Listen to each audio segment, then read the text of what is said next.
إن الحمد لله نستعينه ونستغفره ونؤمن به ونتوكل عليه ونعوذ به من شرور أنفسنا من سيئات أعمالنا من يهديه الله فلا مضل له ومن يضلل فلا هادي له أشهد أن لا إله إلا الله وحده لا شريك له وأشهد أن سيدنا مولانا حبيبنا محمدا عبده ورسوله اللهم صل وسلم وبارك عليه وعلى آله وأصحابه والتابعين لهم إلى يوم القيامة أما بعد فقد قال في كتابه الكريم إن الذين قالوا ربنا الله ثم استقاموا تتنزل عليهم الملائكة ألا تخافوا ولا تحزنوا وأبشروا بالجنة التي كنتم توعدون نحن أولياؤكم في الحياة الدنيا وفي الآخرة ولكم فيها ما تشتهي أنفسكم ولكم فيها ما تدعون نزلا من غفور رحيم ومن أحسن قولا ممن دعا إلى الله وعمل صالحا وقال إنني من المسلمين ولا تستوي الحسنة ولا السيئة ادفع بالتي هي أحسن فإذا الذي بينك وبينه عداوة كأنه ولي حميم وما يلقاها إلا الذين صبروا وما يلقاها إلا ذو حظ عظيم. Nanti dimulaikan usaha para nabi, para rasul alaihi wassalam dan pengikut-pengikutnya sampai hari kiamat untuk membawa manusia kepada kemuliaan dunia dan akhirat, kebaikan dunia dan akhirat adalah dimulai dengan perbaikan iman, pelurusan iman.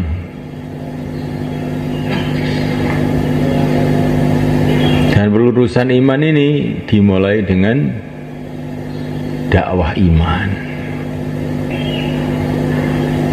Kalau ada dakwah iman sudah menjadi tertib Allah, nanti Allah akan meluruskan iman orang-orang yang Allah kehendaki.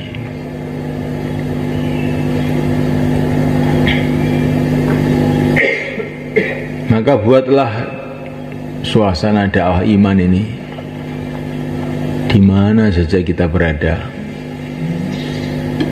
di masjid, di rumah, di ladang, di pasar, di mana saja kita berada, sampai sakaratul maut, sebagaimana yang telah dicontohkan oleh Nabi kita, Nabi Agung Muhammad SAW. Di mana saja dakwah iman, di mana saja senantiasa kita membicarakan, mendengarkan, merenungi dan meresapi bahwa yang berkuasa itu hanya Allah.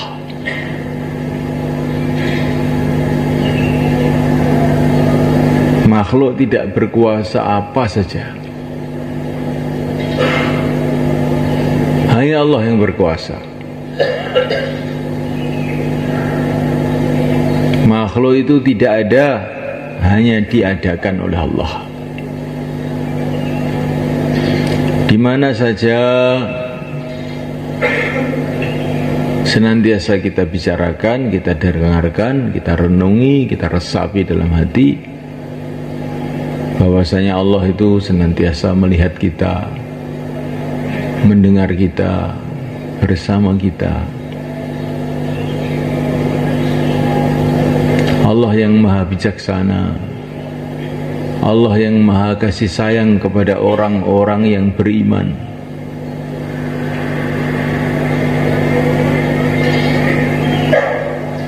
Sehingga kita ini merasa dekat dengan Allah, senantiasa merasa dilihat oleh Allah, didengar oleh Allah. Harapan hanya kepada Allah. Ini langkah pertama sebenarnya. Sekian lama kita hidup di dunia ini, sudahkah kita ini betul-betul merasa dilihat oleh Allah? Sudah sekian lama kita hidup di dunia ini, apakah kita betul-betul harapan kita hanya kepada Allah? Sudah sekian lama kita belajar agama ini, apakah hati kita sudah ada perubahan? Sehingga kalau mendengar asma Allah, hati kita gemetar. Wa idza dzukirallahu wajilat qulubuhum.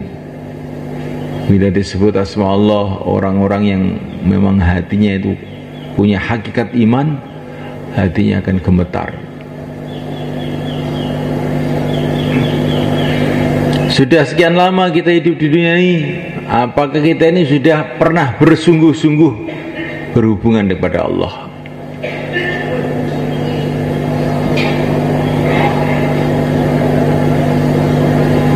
Banyak para ulama itu duduk merenung menangis. 50 tahun saya di dunia, belum pernah saya bersungguh-sungguh dengan Allah. 60 tahun saya di dunia, belum pernah saya bersungguh-sungguh dengan Allah. Sedangkan waktu sudah dekat untuk menghadap pada Allah. Ini kita renungi. Inilah masalah kita yang terbesar sebenarnya.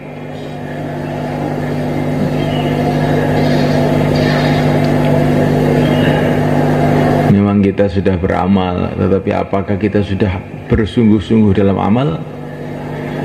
Memang kita sudah sholat, pernahkah kita ini bersungguh-sungguh dalam sholat? Memang kita sudah zikir, pernahkah kita ini bersungguh-sungguh dalam zikir?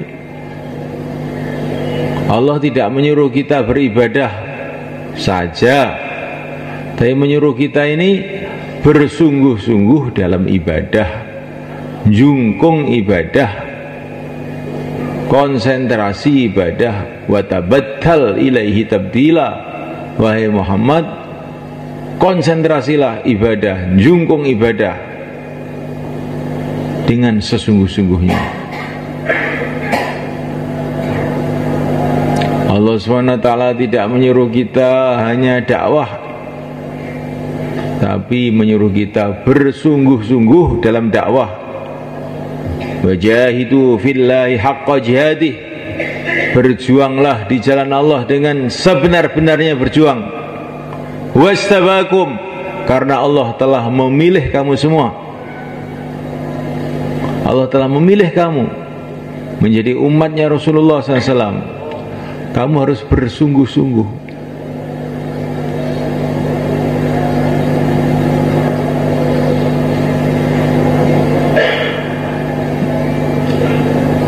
Kita semuanya Allah Ta'ala bukan hanya diperintah untuk beragama, tapi beragama yang sungguh-sungguh. Dan ini kuncinya itu dalam dakwah semuanya. Maka Allah berfirman, "Waman ahsanu qawla mimman da'a ila Allah." Siapakah yang lebih baik agamanya? Qawla ini kalau dalam tafsir-tafsir itu maknanya agama. Siapakah yang lebih baik agamanya? Melebihi orang yang senantiasa mengajak kepada Allah dan beramal soleh. Lebih baik agamanya itu bagaimana maksudnya? Imannya kuat, amalannya sungguh-sungguh, komplit. Imannya kuat, amalannya sungguh-sungguh dan komplit. Ibadahnya tertib, sungguh-sungguh, dimulai dengan sholat 5 waktu berjamaah, sholat-sholat sunnah, qobliyah, ba'diyah, isyraq, duha, awabin, tasbih, tahajud, witir. Witir ini penting malah kan. Kalau menurut Imam Abu Hanifah, witir itu wajib. Jangan sampai orang itu nggak witir, itu jangan sampai. Insyaallah malah kan.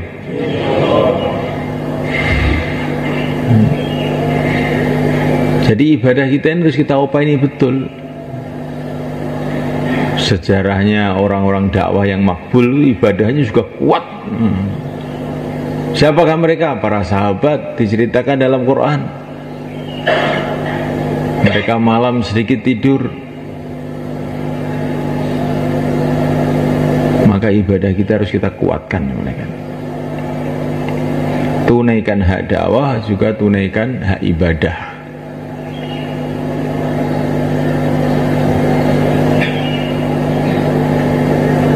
Muadzin karena dia ini pikirnya mengajak orang untuk sholat, maka dia datang duluan. Dai karena pikir dia itu untuk menghidupkan adzan, bukan mau adzan. Dai itu bagaimana semua orang, semua masjid ada muadzinnya, itu pikirnya dai. Maka dai itu datangnya ke masjid sebelum muadzin.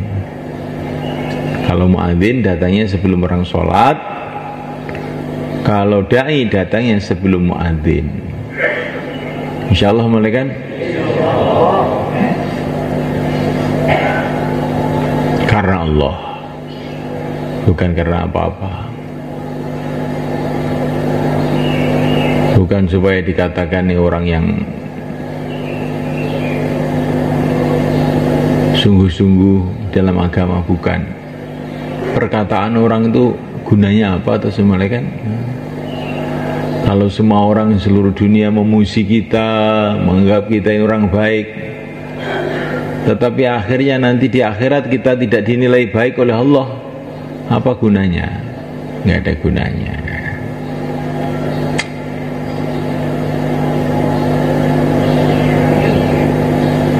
Berbeda antara masyhur dengan makbul. Mungkin kita ini sebagian tempat itu sudah masyhur, masyhur orang masjid, masyhur orang dakwah, tapi apakah sudah makbul, diterima oleh Allah atau belum? Nggak ada yang tahu selain Allah. Nah kita usaha lagi dan usaha lagi dengan penuh takut dan harap kepada Allah Subhanahu wa taala, khaufan wa tama'a. Orang beriman itu sikapnya itu khaufan wa tama'a, senantiasa takut, senantiasa berharap kepada Allah Subhanahu wa taala. Kalau melihat dirinya begitu banyak kesalahannya, begitu banyak dosanya, begitu banyak kekurangannya, maka takut, apa ya pantas saya ini diterima. Tapi kalau melihat rahmat Allah yang maha luas, kasih sayang Allah yang nggak ada batas, maka hati itu dipenuhi dengan harapan.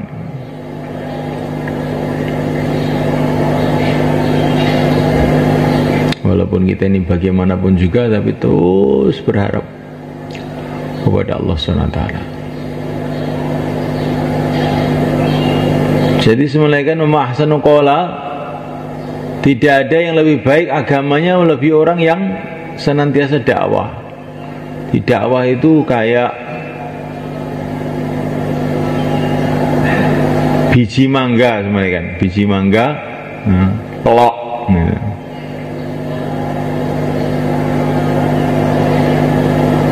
Pelok itu kelihatannya ya pelok, biji mangga.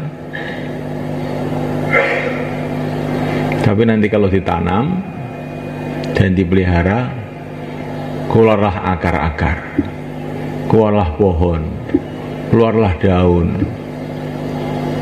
keluarlah bunganya, keluarlah buahnya yang manis. Nanti buahnya bisa ditanam lagi sehingga satu pohon jadi 2 pohon.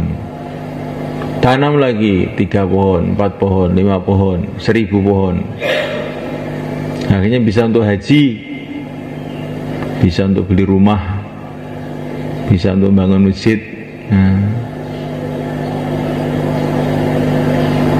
Begitu juga dakwah itu semuanya kan. Kalau kita ini istiqomah, ini satu orang tuh istiqomah tapi semuanya kan, dengan ikhlas, dengan akhlak yang baik, nanti jauh itu 2 orang, 3 orang. Tahu-tahu keluar polisinya, keluar Pak Lurahnya, tahu-tahu ada kiainya, ada santrinya, ada pegawai negerinya, ada jinnya keluar juga ya.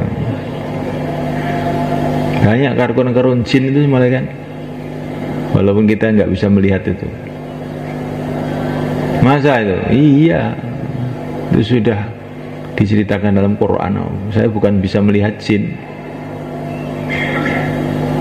Kata Imam Syafi'i, kalau orang mengatakan melihat jin, sudah tidak berhak jadi saksi di pengadilan. Karena ini orang ini biasanya agak miring ini otaknya ini. Kayak dukun-dukun itu biasanya kan agak miring-miring itu otaknya itu. Gak biasa diajak bicara itu, ini ngawur. Ini jangan kamu bilang tahu jin ya. Nanti kalau yang dengar itu orang yang pernah ngaji, oh ini agak miring orang ini gitu. Bukan dianggap hebat, malah dianggap miring. Nah, repot malah kita nanti.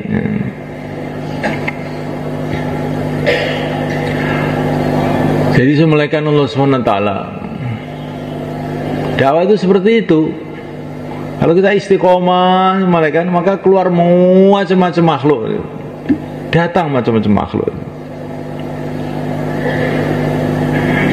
Misalkan saya istiqomah dengan ikhlas, dengan tertib yang benar, itu dohir luarnya dakwah.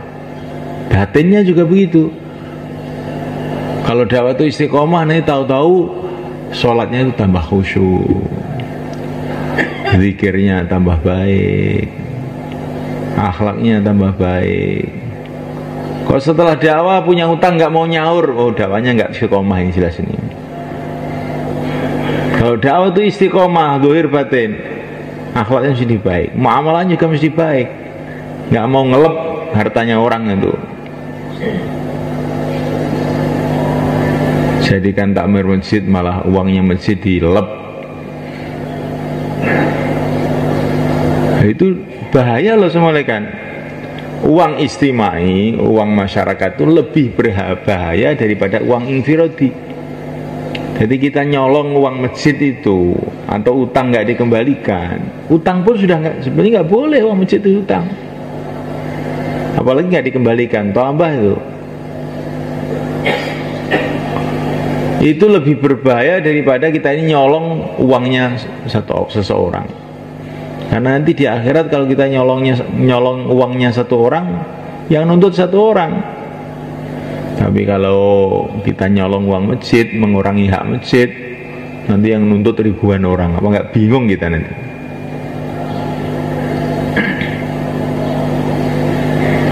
Kenapa saya mengatakan begini ini? Karena orang itu sudah sunatullah, kalau dakwah terus, amal agama terus, lama-lama dipercaya orang, dititipi uang, begitu itu sudah sunatullah begitu itu. Dakwah ini pertama kali nggak digubris, lama-lama dibenci, lama-lama dicintai. Orang dakwah itu begitu itu. Nah ketika dicintai itu, ada banyak orang mempercaya, banyak orang menawari mau dijadikan Pak Mudin kalau di kampung, ada yang ditawari mau jadi DPR kalau agak tinggi sedikit ya. Mau ditawari jadi takmir masjid, ini kelihatannya kok orang soleh ya. Uang masjid itu biar dia aja yang bawa. Maka orang yang menyayangi dirinya sendiri lebih baik jangan, gak usah. Orang-orang soft awal para sahabat itu adalah orang-orang ahli badar. orang yang paling tinggi imannya, paling tinggi amalnya. Tetapi oleh Sayyidina Umar itu orang ahli Badar itu nggak dibagi jabatan. Justru orang-orang baru itu yang dikasih jabatan. Orang-orang yang top ini malah nggak dikasih jabatan. Maka ada orang tanya kepada Sayyidina Umar, itu orang-orang ahli Badar itu nggak kamu kasih jabatan sama sekali, itu gimana? Mereka kan orang-orang baik.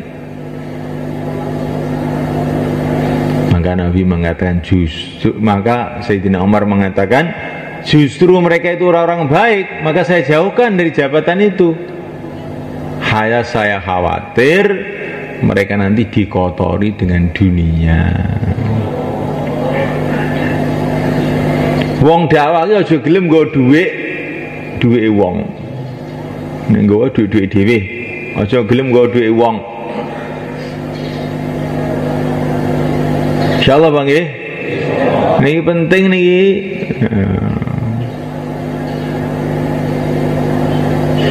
Lan dhuwit istimai, dhuwit umat niku, dhuwit masjid, dhuwit pondok gitu. Dhuwit markas barang niku, dhuwit panas niku. Mergo nek ilang utawa kita pangan delep kuwi gak ene sing ngurus. Gak ene sing ngurus. Tapi kok dadi urusan yang akhirat. Nah, maka Sayyidina Umar tuh pernah waktu beliau jadi khalifah, pernah beliau ini kesulitan ekonomi yang sangat berat. Khalifah, kesulitan ekonomi, padahal harta seluruh dunia datang. Maka beliau ini utang kepada Abdurrahman ibn Auf. Maka oleh Abdurrahman ibn Auf dikasih tahu, ya Amirul Mukminin, kenapa utang sama saya? Utang aja ke Baitul Mal, ke kas negara. Kan banyak harta di situ. Utang di situ aja, kenapa utang kepada saya? Maka Sayyidina Umar mengatakan, ini setan ini, katanya Sayyidina Umar. Saya memang sengaja utang pada kamu yang bakhil seperti ini. Kenapa? Karena nanti kalau saya utang pada kamu, kamu akan selalu nagih saya, sehingga akan saya kembalikan. Kalaupun kamu nggak nagih, pasti anak-anak kamu, istri kamu akan nagih sama saya. Itu. Tapi kalau di Baitul Mal, nggak akan ada orang berani nagih saya. Akhirnya saya ditagih oleh Allah di akhirat. Memang saya sengaja mau utang sama orang bakhil seperti kamu. Padahal Abdurrahman ini bukan orang bakhil. Ya. Tapi Sayyidina Umar itu kadang-kadang kalau ngomong nyelekit gitu tuh. Biar jadi pelajaran buat para sahabat. Nah.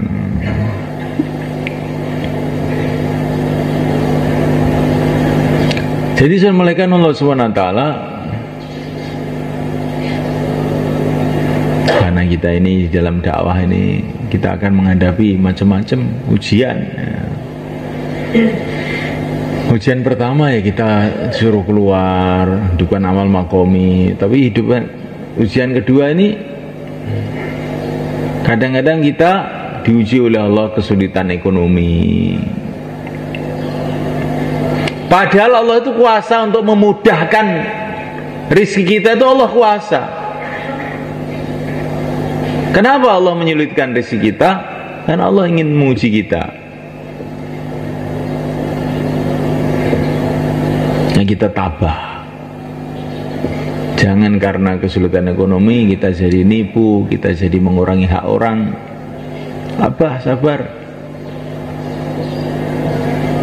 Makan seadanya, sambal korek, kerupuknya separuh saja. Kalau makan nggak bisa 3 kali ya 2 kali aja. Dulu umumnya para sahabat tuh makan 2 kali, makan 3 kali itu nggak usum. Bahkan Nabi itu suka kalau orang tuh makan sekali saja.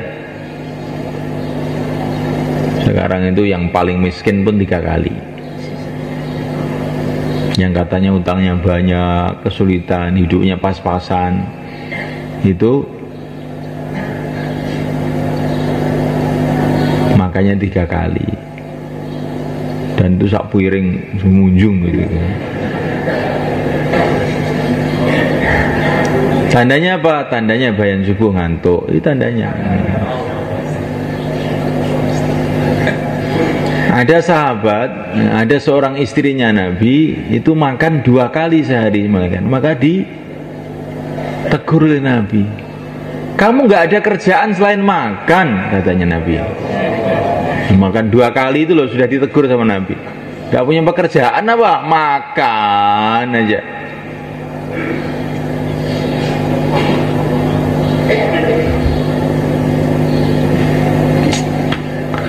Kita ini kalau pada zaman sahabat dianggap lucu gitu ini, kan? Makan 3 kali, istiqomah. Ya. Nah, kita dianggap lucu.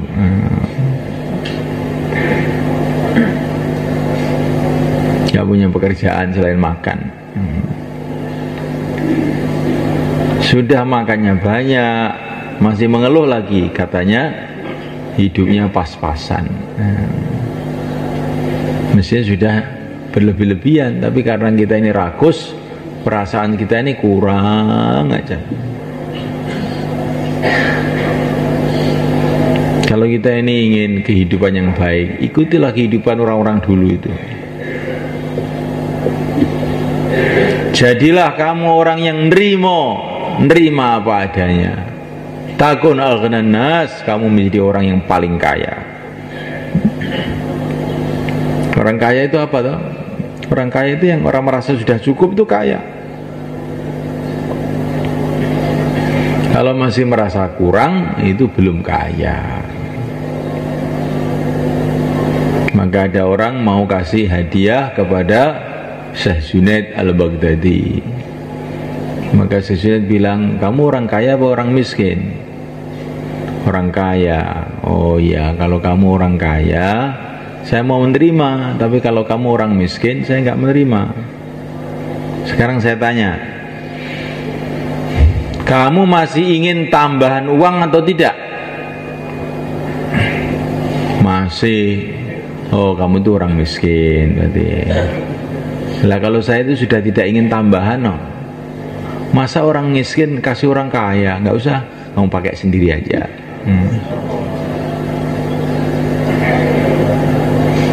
Ulama dulu itu berpikir itu seperti itu sebenarnya. Ada satu ulama itu datang ke seorang raja. Ulama datang ke seorang raja. Pas rajanya ngantuk, jadi nggak dengar. Karena rajanya ngantuk ya, terus dibiarin aja, ngantuk. Maka raja itu bilang, Tuan Raja, saya siap. Nah, Tuan Kiai, saya siap membantu apa saja. Mau perlu apa, saya siap bantu. Maka ulama tadi bilang, Allah Subhanahu wa ta'ala berfirman, katanya ulama tadi, qul mata'ud dunya qalil. Dunia ini semuanya, dunia, seluruh dunia itu Allah katakan sedikit. Harta dunia itu sedikit. Yang sedikit ini oleh Allah sudah dibagi-bagi banyak orang. Maka kamu itu bagiannya lebih sedikit lagi, Tuan Raja. Dunia ini sedikit, dibagi banyak orang, kamu dapat bagian apa? Sedikit dari yang sedikit. Nah, kamu itu bagiannya sudah sedikit dari yang sedikit, kok kamu mau kasihkan saya? Sudah, kamu pakai sendiri aja. Siapa ulama yang bisa berbicara begitu di depan pejabat-pejabat? Ulama membawa proposal, ini saya mau bangun masjid, mau bangun pesantren.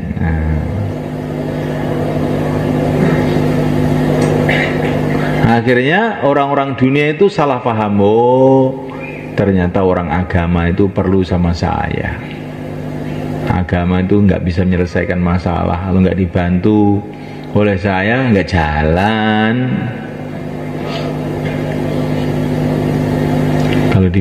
Kalau saya bantu jalan, kalau nggak saya bantu tidak jalan. Akhirnya orang dunia itu tambah jauh dari agama. Maka kalau orang agama tomak berharap kepada orang dunia, maka itu sama saja dengan menjauhkan orang dunia dari agama dan menjauhkan diri dia sendiri dari Allah SWT. Orang itu kalau berharap pada makhluk itu ditambah jauh dari Allah.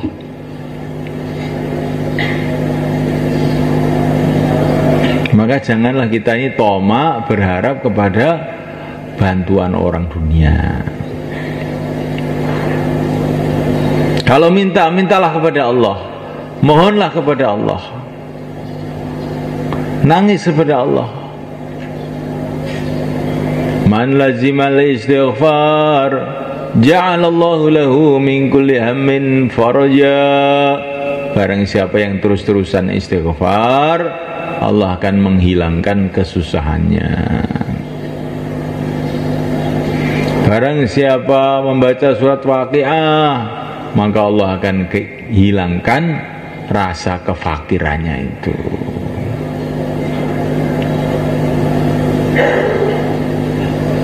Wong kok urip rasa kurang, ora tau maca surat Waqiah.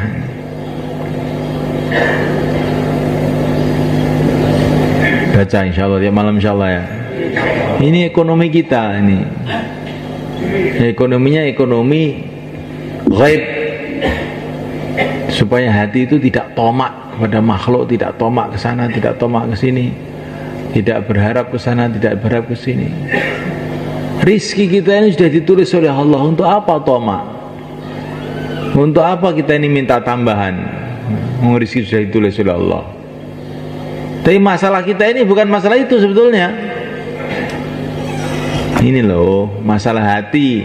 Ingin ini, ingin itu loh masalahnya di situ itu. Maka surat Waqiah itu untuk menghilangkan ini, rasa kemiskinan, rasa kefakiran, rasa tidak cukup, sehingga kita ini akan menjadi seperti yang dikatakan Sunan Kalijogo, sugih tanpa bondo. Kok sugih tanpa bondo piye? Terus ya nih, sakit mboten? Lapanya ora butuh. Ini sugih tanpa bondo ki karo Allah didadekne ati gak pengin. Ini monggo mobil, alah aku ora pengin aku.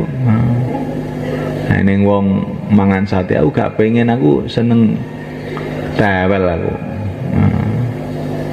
Ini ngomai api, alah gak seneng omah ngono kuwi.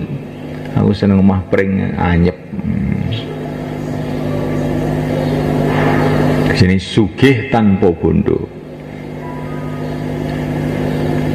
Nek sugih nganggo bondo niku lim suliyong mak niku. Wong kafir, raja Firaun, Qarun, Haman niku sugih nganggo bondo. Nek wong iman iki iso sugih tanpa bondo. Lho.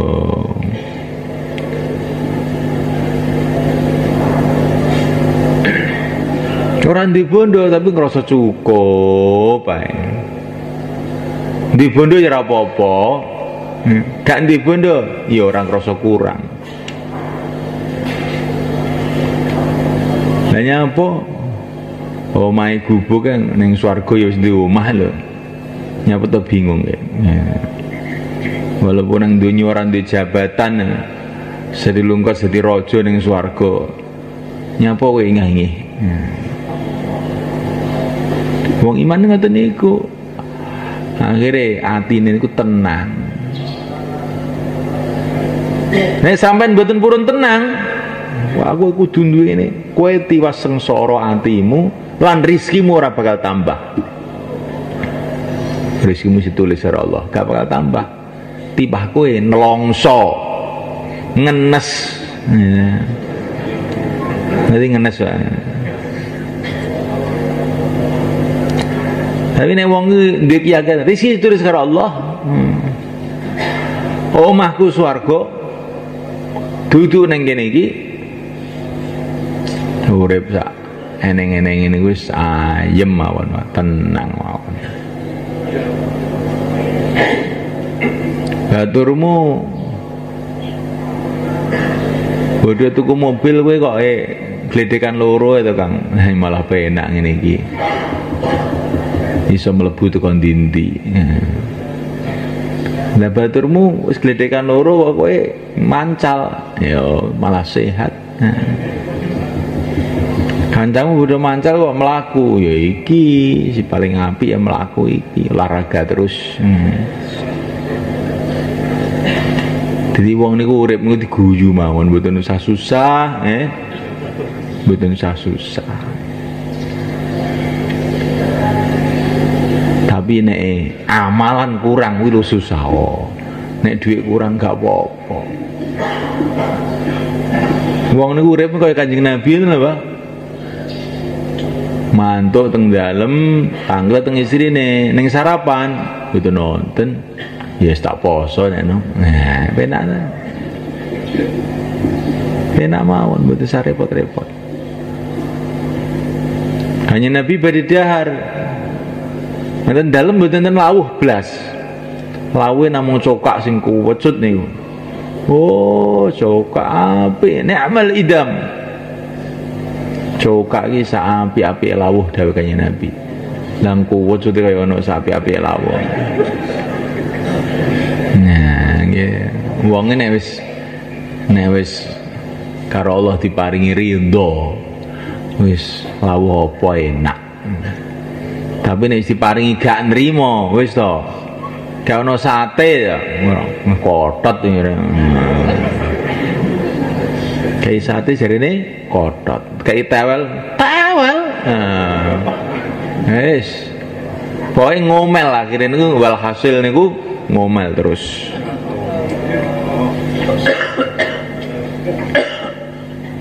Tukane mobil, numpak mobil ning AC, kademen aku ngene iki, gak kuat aku.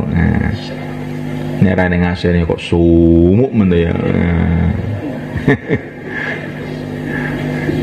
Kowe kuwi metu 4 bulan bendang rubah kuwi, aja sambat ini.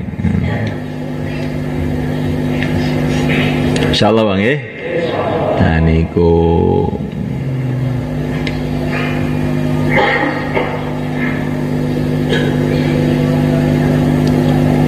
kita oleh Allah kan diuji macam-macam ujian. Para sahabat itu diuji iman. Pertama kali diuji iman.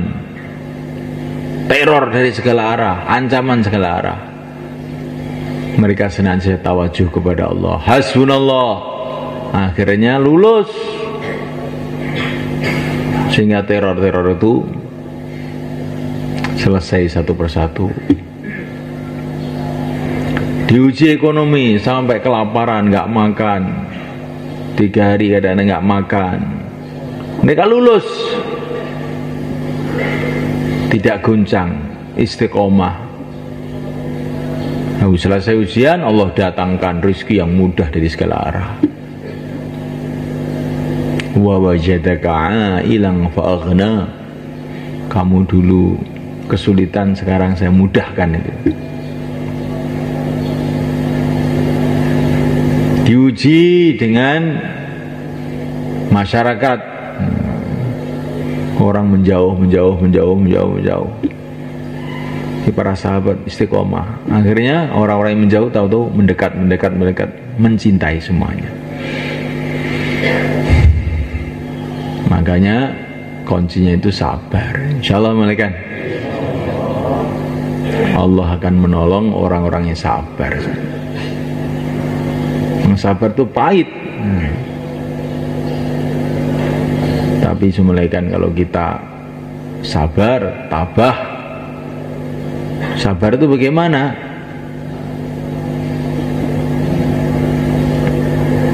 Dalam kondisi apapun tetap istiqomah. Namanya sabar. Saya pernah dikasih cerita oleh Mbah Kiai Maksum waktu saya khususi tahun berapa, tahun 80-an. Kiai Maksum Kerapiak almarhum, senang beliau dengan dakwah. Beliau ini cerita, kalau nggak ada dakwah yang sungguh-sungguh, walaupun ada madrasah, ada masjid, ada apa-apa, lama-lama itu akan runtuh. Kayak Andalusia, kata beliau. Andalusia ini pemerintahan Islam, mana-mana masjid yang mewah-mewah, mana-mana madrasah yang mewah-mewah, tapi masyarakat tidak digarap, akhirnya runtuh, kata beliau. Kemudian beliau ini kasih cerita saya, pokoknya sabar, katanya. Saya itu beli tanah, kata beliau, beli tanah dekat pondok ini.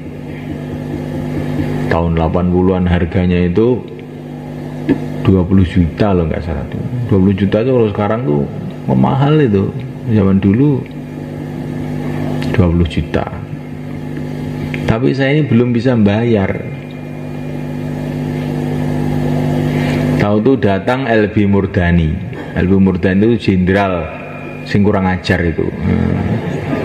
Orang Nasrani, orang pokoknya orang yang sangat jelek. Udah mati juga dia itu. LB Murdani itu asalnya orang Aceh semuanya kan. Keluarganya orang Islam semua. Tapi dia diambil orang Nasrani, sekolahkan orang Nasrani, akhirnya jadi Nasrani.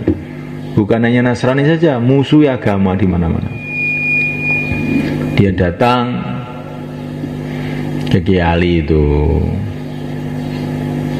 Ini uang 20 juta. Nggak mau, katanya. Dalam hati saya, kata Kiai Ali, kasih sama orang kafir, nggak mau saya.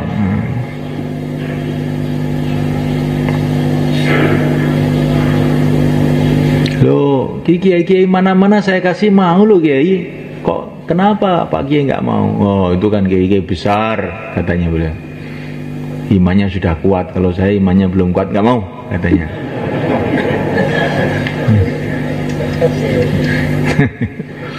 Masya Allah. Sudah, kalau nggak mau uang itu mobil. Ini saya bawa mobil baru itu di depan itu untuk Pak Kiai. Saya sudah punya mobil, katanya. Saya sudah punya mobil, untuk apa mobil lagi? Akhirnya LB Murdani pulang. Ya, saya dikasih orang kafir nggak akan mau saya. Saya minta sama Allah saja. Saya sholat 2 rakaat, kata beliau. Setelah sholat 2 rakaat, saya membaca doa kesaktian yang dikasih oleh guru saya. Apa doanya? Baca Fatihah 21 kali. Dan ketika membaca ayat iyyaka na'budu wa iyyaka nasta'in, diulang-ulang 21 kali juga. Bacanya 21 kali, setiap iyyaka na'budu diulang-ulang 21 kali. Itu katanya guru saya, senjata pamungkas. Gadal kabeh. Ini kalau warai khusus kan yang sing mboten ngantuk nih. Wong ngantuk ben susah terus ben. Diomongi ya.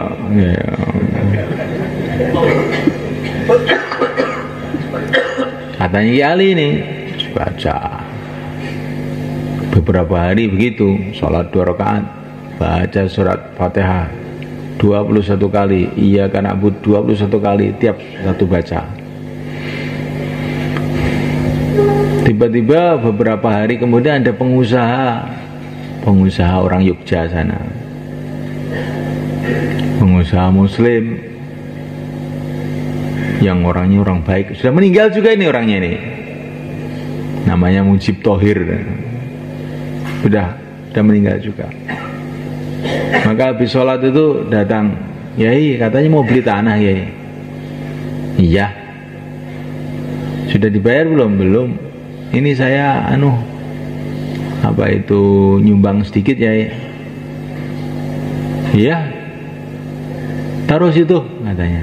Perasaan kiai itu ya paling berapa ribu namanya. Biasanya santri itu nggak akan nyumbang banyak, itu nggak ada gitu. Biasanya nyumbang itu kletek gitu.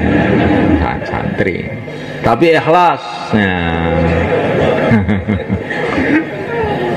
Ya taruh di situ aja, masih ditinggal sholat.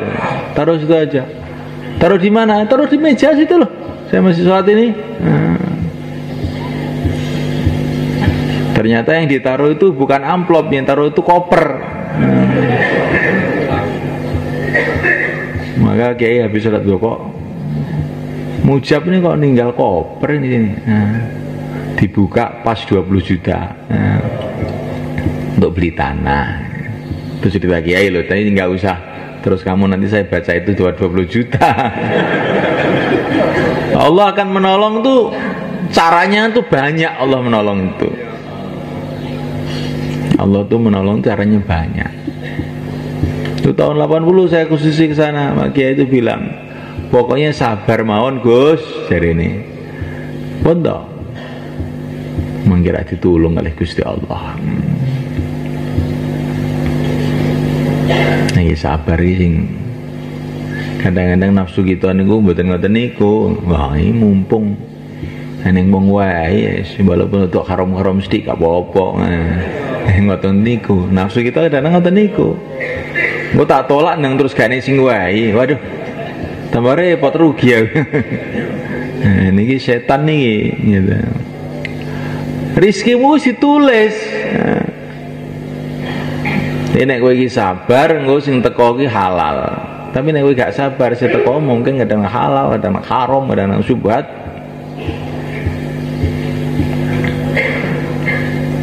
Iki cerita. Jadi sampeyan nek sowan-sowan kiai niku sampean njaluk donga ngoten niku. Aja sowan kiai niku sing tata krama ora entuk manfaat.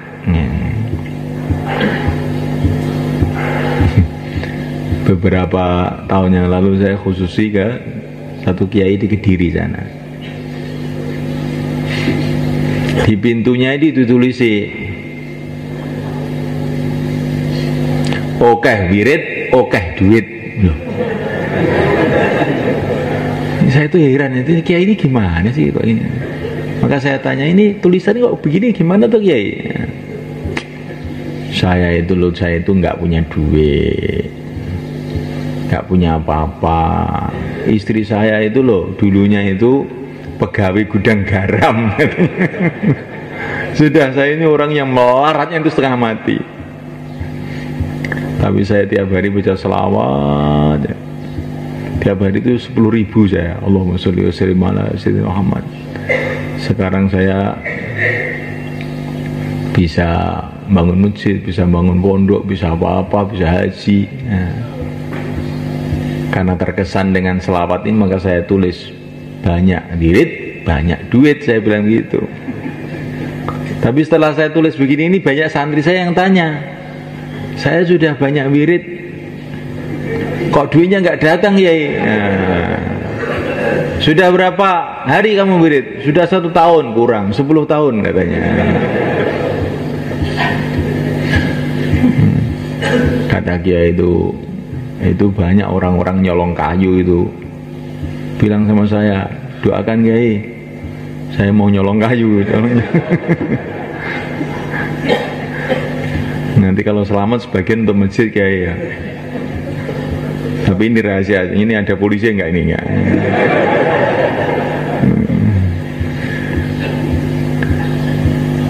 Saya bacakan selawat aja. Itu nyolong kayu itu nggak ketahuan katanya.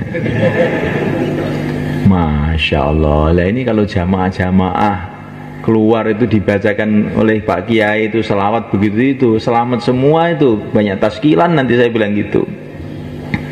Kok selawatnya untuk nyolong kayu ini gimana?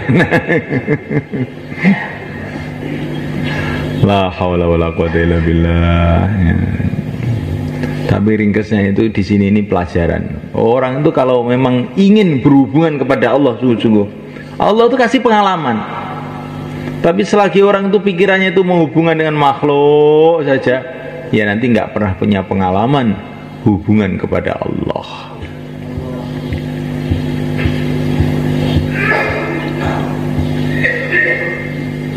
Insyaallah malaikat.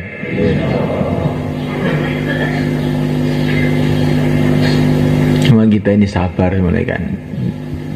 Dakwah terus menerus dengan perbaikan ibadah, perbaikan muamalah, perbaikan akhlak.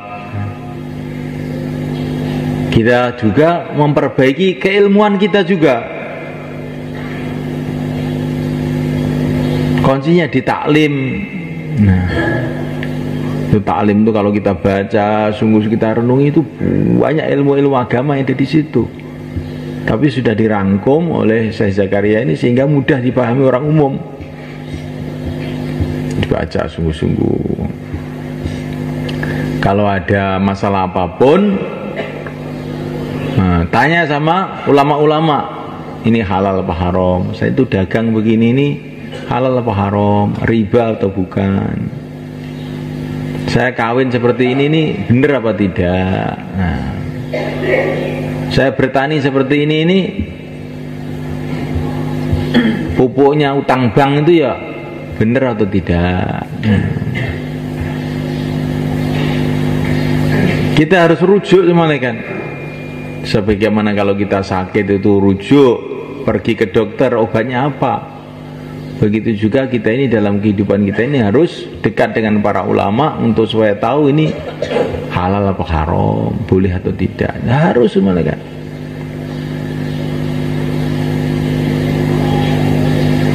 Maka orang-orang dulu itu kalau mau bikin rumah itu mikir dulu, kasih nasihat sama anaknya. Kalau kau mau bikin rumah ada syaratnya.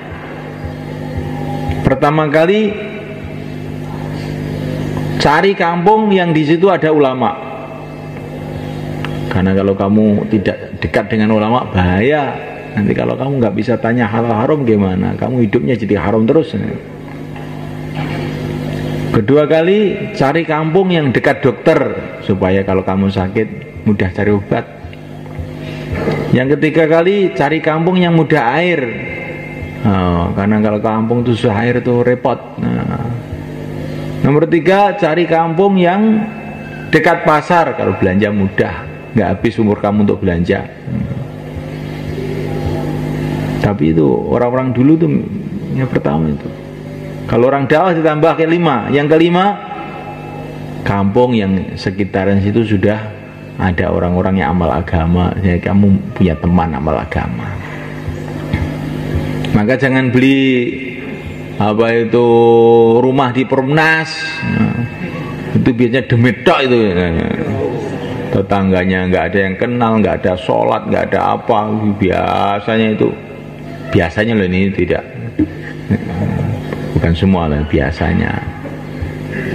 Apalagi di daerah-daerah Jakarta sana, kota-kota yang di Perumnas biasanya bangsa orang-orang nggak sholat itu biasanya.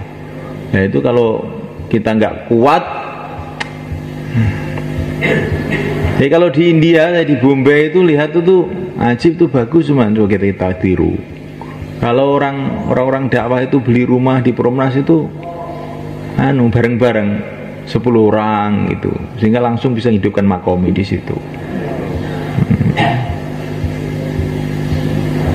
Orang-orang India, orang Pakistan, orang Posto khususnya itu kalau bikin rumah itu kelompok-kelompok itu, satu keluarga itu umpamanya ayahnya, anaknya, cucunya itu bikin kayak kampung kecil gitu. Nanti kerjasama di situ, sehingga kalau mereka keluar tuh nggak sulit ngomong sama saudara-saudaranya, saya mau keluar, dijaga anak saya, bisa. Ekonominya juga begitu, mereka tuh kerjasama. Orang-orang Posto, orang Pakistan tuh pada bikin toko di Malaysia, di mana-mana itu, di Brunei, gantian. Yang nunggu saya, nanti ganti kamu ya, gantian. Karena mereka rumahnya dekat-dekat itu, orang Pakistan. Nah itu para sahabat dulu di Madinah itu begitu itu. Mereka itu satu keluarga bikin rumah itu satu kelompok gitu. Sehingga mereka mudah untuk kerjasama. Ini bukan harus begitu, tapi ini saya kasih contoh orang-orang dulu tuh kayak begitu, sehingga mudah kerjasama. Ketika kerjasama, akhirnya mudah amal agama. Insyaallah malaikan. Masya Allah semalekan. Yang penting kita tidak tahu masih berapa hari lagi kita di dunia ini, maka kita niatkan dari majelis kita ini kita menata amal kita lagi. Dimulai daripada dakwah kita. Kalau dakwah kita yang tertata, insya Allah amalan-amalan yang lain akan mudah tertata. Karena ini kuncinya. Maka kita kumpul halakohnya masing-masing. Kemudian langkah pertama, kapan 2,5 jam kita, jauhlah pertama kita, jauhlah kedua kita, 3 hari kita, 40 hari kita. Dan kapan 4 bulan kita, yang belum 4 bulan. Insya Allah malaikat. Yang sudah 4 bulan, coba ditingkatkan. Sekarang saya niat tiap hari 8 jam, atau setiap bulan 10 hari, atau setiap tahun 4 bulan, sepertiga hidup. Insya Allah malaikat. Ini kelas 2 ini. Kelas pertama itu 2,5 jam, 3 hari, 40 hari, 4 bulan. Usaha kita ini meningkat, ditata sehingga bisa lebih banyak lagi waktu untuk kerja agama ini. Tiap hari 8 jam. Kalau bisa setiap bulannya juga ditingkatkan. Diusahakan tiap bulan 10 hari. Tiap tahun 4 bulan. Dan kita jangan merasa berat malaikat. Kita ini memang nggak lama loh hidupnya malaikat. Coba lihat orang-orang dunia itu di sawah berapa jam tiap hari, bertahun-tahun. Karena urusan dunia orang telah berkorban habis-habisan. Maka untuk urusan agama, kalau kita meningkat pengorbanannya, tidak salah. Insya Allah malaikat.